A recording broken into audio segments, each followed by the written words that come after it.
big farms love it. Suburban dads use it every spring and fall. Uh, it's Roundup, baby, and please stop.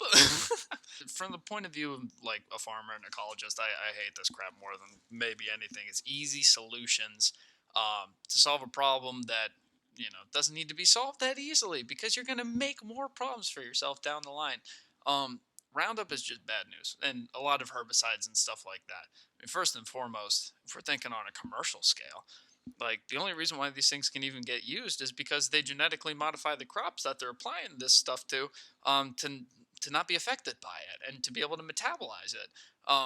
But are you really creating a healthy soil for yourself? No, you're aiding in the problem of creating these huge expanses of land that can't handle anything. You're aiding in destroying the land because you're destroying and taking out the nutrients, the energy that those grasses and those weeds have collected from the sun and converted into green vegetation. You're taking that out of the system. You're poisoning it. And beyond that, you're damaging the soil health as well. The microbes, the tiny guys, the worms, all that stuff in there. You're basically poisoning. So, can we stop? I mean, it becomes even more preposterous in my brain when you start to realize that people have been covering areas that they want killed for a very long time.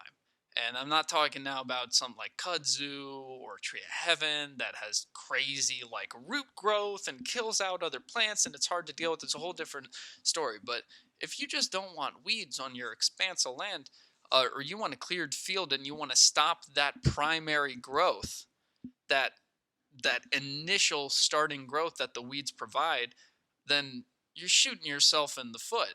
Let that grow, cover it, and then you'll recycle those nutrients back.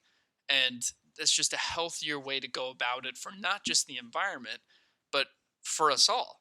Because Roundup is a human carcinogen. A lot of the things in these products are tested to an extent for human health. Labels are slapped on them, but we don't know the true ramifications until 10, 15 years down the line. Or in the case of glyphosates with Roundup, we figured out a little bit earlier because it was so notorious and a lot of money was put into research for this for a civil suit. But the bottom line is it didn't change much. That you can still find glyphosates in trace amounts in these products, and beyond that, these products still kill weeds just as well, practically. So it's not like the things that they're doing to the plant or the chemical reactions that are happening are still not happening. They just found something else to replace it. So we need to get a little bit smarter, get a little less lazy, and realize that maybe just taking a little extra time and maybe waiting a little while is just better in the long run than giving yourself years of headache and land repair down the line. I know I love cheap land that's been destroyed because I can work to regenerate it, but I want to see that land regenerated. I don't want to see it destroyed. So yeah, can we stop? I don't know. Have a good one.